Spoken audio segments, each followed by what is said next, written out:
Hello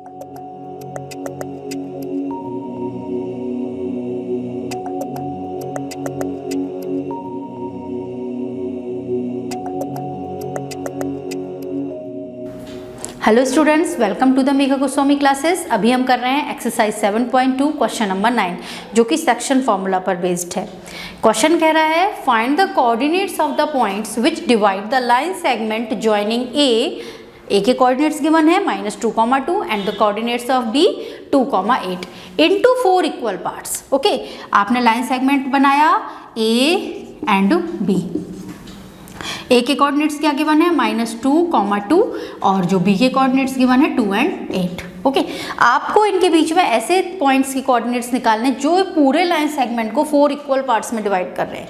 ठीक है, तो आप लोग बताओगे हाँ मैम कितने हम पॉइंट्स बनाएंगे, यहाँ पे 3 पॉइंट्स बनाएंगे। जैसे हमने ये पॉइंट ये बनाया, एक पॉइंट ये बनाया और एक पॉइंट ये, तो ये part, this part and this one and this one, ये पार्ट इक्वल हो गए, यानी हमें 3 पॉइंट के कोऑर्डिनेट्स फाइंड करने हैं। ठीक है, अब जरूरी नहीं है कि आप सीक्वेंसली, अगर मैंने माना ये हो गया P, ये हो गया Q और ये हो गया R पॉइंट, कि सबसे पहले आप P के कोऑर्डिनेट्स ही फाइंड करो, फिर Q के करो, फिर R के करो। ठीक है, आप अपने हिसाब से कर सकते हो कोऑर्डिनेट्स फाइंड। तो मुझे क्या इजी रहेगा, हम वो सोचेंगे हमको क्या इजी रहेगा करने के लिए। अगर हम P के कोऑर्डिनेट्स निकालने बैठते हैं तो हमको रेशियो क्या लेना पड़ेगा। मैंने आपको इस एक्सरसाइज का एक और क्वेश्चन था, उसमें हमें 3 इक्वल पार्ट करने थे, उसमें भी बताया था कि फर्स्ट कोऑर्डिनेट हम कैसे निकालेंगे। ठीक है, वही प्रोसेस इसमें लगेगी। इसमें क्या है, ये पार्ट हो जाएगा 1, इधर वाला पार्ट हो जाएगा 3, तो 1:3 का रेशियो हमको मिल जाएगा। तो हम सेक्शन फॉर्मूला लगा के P के कोऑर्डिनेट्स निकाल लेंगे। ठीक है, और Q के कोऑर्डिनेट्स निकाल लेंगे हम। क्या Q हो जाएगा इसका मिड पॉइंट, इन दोनों का मिड पॉइंट, तो Q के कोऑर्डिनेट्स तो डायरेक्ट मिड पॉइंट से आ जाएंगे, फिर R के निकाल लेंगे। एक और तरीका है, ठीक है, आप पहले Q के कोऑर्डिनेट्स निकालो, सबसे पहले ना कि P के निकालो ना R के निकालो, किसके निकालो, Q के कोऑर्डिनेट्स निकालो।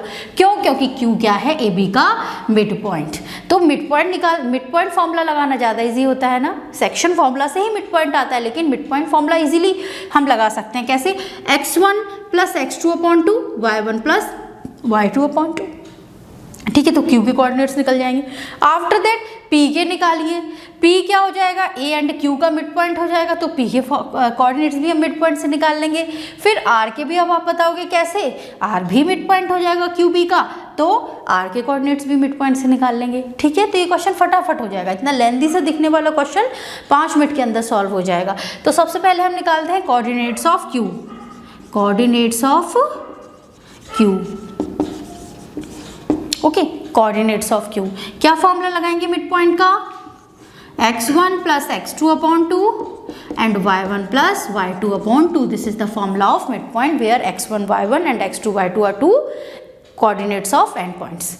ठीक है, तो ये Q जो है A एंड B का मिड पॉइंट है, तो इसके वो क्या हो जाएंगे, x1 + x2 यानी -2 + 2/2, तो -2 + 2/2, 2 + 8/2, 2 + 8/2। इसको सिंप्लीफाई करेंगे तो इट विल 0/2, इट मीन्स 0, और ये कितना हो जाएगा 10/2, इट मीन्स 5। तो कोऑर्डिनेट्स ऑफ Q क्या आ गए हमारे पास 0,5।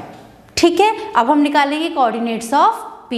क्या निकालेंगे, coordinates of P। Coordinates of P कैसे, P भी मिड पॉइंट हो जाएगा AQ का, तो इसके जो मिड पॉइंट फॉर्मूला लगा देंगे और इसके कोऑर्डिनेट्स क्या निकल जाएंगे, -2 + 0/2, -2 + 0/2, x1 + x2/2, y1 + y2/2, 2 + 5/2। तो इसको सिंप्लीफाई करेंगे, -2 + 0 मीन्स -2, -2 डिवाइडेड बाय 2 इज -1, यहाँ पे आ जाएगा 7/2। ठीक है, अब क्या बचा हमारे पास, कोऑर्डिनेट्स ऑफ किसके कोऑर्डिनेट्स बचे हैं, R के। तो coordinates of R will be the mid point of QB, तो R के भी वही लगा देंगे फॉर्मूला, क्या 0 + 2/2, 0 + 2/2, 5 + 8/2, 5 + 8/2। कितना हो जाएगा ये, 0 + 2 यानी 2/2, इट मीन 1, इट विल 13/2। तो ये हमारे पास ये आंसर्स हो गए 0,5, -1,7/2, 1,13/2।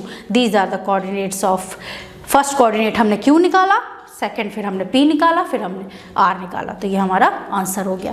क्लियर। अब हम लेते हैं last question, question number 10 exercise 7.2। Find the area of a rhombus if its vertices are, चारों आपको वर्टिसेस गिवन है रोम्बस के और आपको एरिया फाइंड करना है। ठीक है, तो रोम्बस हम ड्रॉ करते हैं। रोम्बस आप सबको पता होना चाहिए, rhombus is also a type of quadrilateral, okay, in which all sides are equal, diagonals bisect each other at 90 degree in rhombus। ठीक है, हमने रोम्बस ड्रॉ किया, ये हो गया A B C D। ए के आपको ऑर्डर में कोऑर्डिनेट्स लेने हैं। ए के कोऑर्डिनेट्स हम ले लेते हैं 3 0 3,0। बी के कोऑर्डिनेट्स क्या लेंगे 4,5। सी के कोऑर्डिनेट्स क्या लेंगे -1,4 और डी के कोऑर्डिनेट्स ले लिए हमने -2, -1। ठीक है, आपको एरिया ऑफ रोम्बस फाइंड करना है। आपने 7th 8th क्लास में फॉर्मूला पढ़ा है एरिया ऑफ रोम्बस का। Area of rhombus, area of rhombus क्या होता है 1/2 प्रोडक्ट ऑफ इट्स डायगोनल्स। क्या होता है products of its diagonals, area of rhombus. तो ये हमने डायगोनल्स ड्रॉ करेंगे, ये हमने डायगोनल्स ड्रॉ कर लिए। ठीक है, डायगोनल्स ड्रॉ कर लिए। अब प्रोडक्ट ऑफ इट्स डायगोनल्स मतलब डायगोनल्स की लेंथ का प्रोडक्ट, तो डायगोनल्स की लेंथ का प्रोडक्ट 1/2 इंटू डायगोनल। एक डायगोनल क्या है AC, दूसरा डायगोनल क्या है BD, length of AC into length of BD। तो आपको पता है कि हम जब हमारे पास दो कोऑर्डिनेट्स गिवन हो उस लाइन सेगमेंट में हम उसकी लेंथ यानी डिस्टेंस उन दोनों पॉइंट के बीच के निकालने के लिए क्या फॉर्मूला अप्लाई करते हैं, डिस्टेंस फॉर्मूला। ठीक है, तो AC के लिए डिस्टेंस फॉर्मूला हम लगाएंगे। डिस्टेंस फॉर्मूला आप लोगों को रिमाइंड करा दूं, एक बार याद होगा आप लोगों को। तो इतने हमने क्वेश्चंस कर लिए हैं।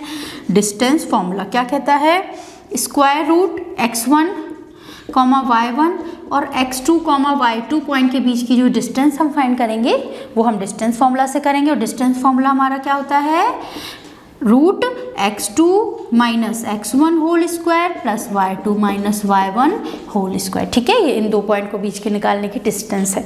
तो हमारे पास AC यानी ये दो पॉइंट है 3,0 एंड -1,4, इनके बीच की जब हम डिस्टेंस फाइंड करेंगे तो कैसे करेंगे रूट x2, किसी को भी आप x1 y1 मानो, किसी को भी x2 y2 मानो। मैंने सपोज इसको x1 y1 माना, देखिए इसको x1 y1 माना, x1 y1, तो इसको क्या मान लूँगी मैं x2 y2। तो क्या हो जाएगा formula root x2 means -1 -3 whole square. तो ये हो जाएगा रूट कितना x2 -1 -3 -1 -3 whole square plus y2 y1, y2 कितना है 4 -0 whole square, 4 -0 whole square into BD की लेंथ कितनी हो जाएगी, BD कितना हो जाएगा स्क्वायर रूट BD x2, ये x1 y1 मान लेते हैं इसको x1 y1 और ये क्या हो जाएगा x2 y2। तो x2 minus x1 whole square -2 -4 whole square plus y2 minus y1 कितना हो जाएगा -1 -5 whole square. Clear, distance formula apply किया है मैंने यहाँ पे, बस आप इसको सिंप्लीफाई कर सकते हो। आप इसको अलग से भी AC और BD की लेंथ निकाल के फिर आप डायरेक्ट वैल्यू पुट कर सकते हो। ठीक है, कितना हो जाएगा -4 whole square 16 plus 4 whole square 16, तो 16 प्लस 16 कितना हो गया आपके पास 32। ठीक है, इंटू ये कितना हो जाएगा 4 + 2 6 होल स्क्वायर 36 प्लस 5 माइनस -5 -1 कितना हो जाएगा -6 का होल स्क्वायर भी 36। ठीक है, 36 + 36 कितना आ गया 72।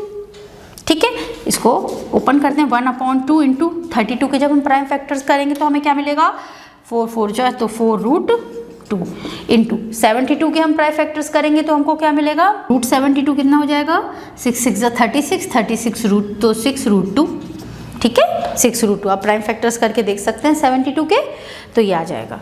अब इसको हमने काटा 2 2 जा 4 तो कितना आ गया 2 6 2 जा 12 इंटू √2 2, तो आंसर क्या आ गया 24। हमारे पास कोई इसमें यूनिट नहीं दे रखी है, एरिया निकाल रहे हैं तो हम एरिया को क्या लिखते हैं एरिया की यूनिट, जब यूनिट नहीं गिवन होती है तो स्क्वायर यूनिट जो भी हो मीटर स्क्वायर सेंटीमीटर स्क्वायर। ठीक है, तो आपका आंसर क्या आ गया एरिया ऑफ रोम्बस क्या आ गया 24 स्क्वायर यूनिट। ओके, ये क्वेश्चन इस सेक्शन फॉर्मूला वाली एक्सरसाइज में ये क्वेश्चन सिर्फ डिस्टेंस फॉर्मूला से होता है, बाकी सारे क्वेश्चंस इस एक्सरसाइज के सेक्शन फॉर्मूला से होते हैं। ओके स्टूडेंट्स, ये एक्सरसाइज कंप्लीट हो गई है, मैंने सारी वीडियोस डाले हैं यूट्यूब पर, आप लोग देखिए। और अगर कोई डाउट है फिर भी इस एक्सरसाइज में या इससे हटके आर.डी. शर्मा हुई, पी.के. गर्ग हुई, किसी भी रिफ्रेशर से आपको कोई डाउट है तो आप प्लीज़ पूछ सकते हैं मुझे कमेंट बॉक्स में कमेंट करके। ओके, और मेरे चैनल को लाइक शेयर और सब्सक्राइब ज़रूर करें।